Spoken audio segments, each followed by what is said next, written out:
पैदल चलते हुए भी, श्वास लेते छोड़ते हुए भी, किसको याद कर? एक शिव बाबा, दूसरा कि एक शिव बाप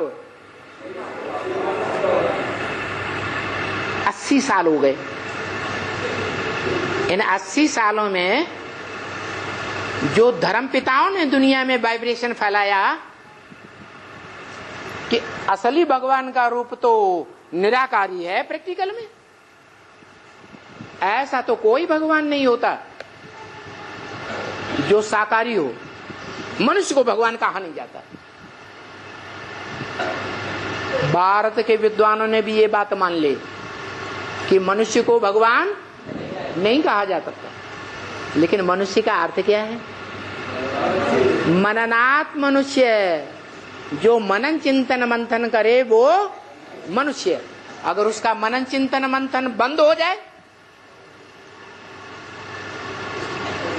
एक आत्मिक स्थिति में ठहर जाए,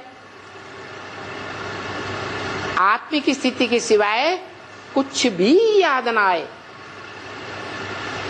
तन भी याद ना आए, तन की इंद्रियां भी याद ना आए, तन का संबंध भी याद ना आए, तन के संपर्की जीवन में जो हुए वो भी याद ना आए, तन के पदार्थ भी याद ना आए, तो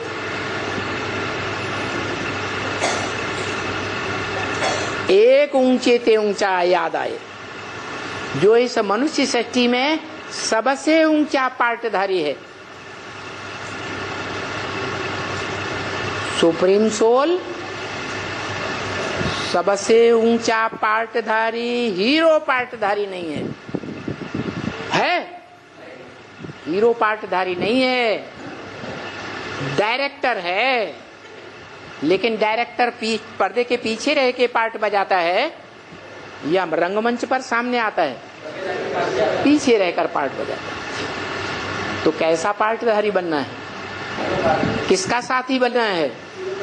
हीरो पार्टधारी बनना है या डायरेक्टर बन के बैठना है? हीरो पार्टधारी। ये धर्मपिताएं क्या बनकर बैठ गए?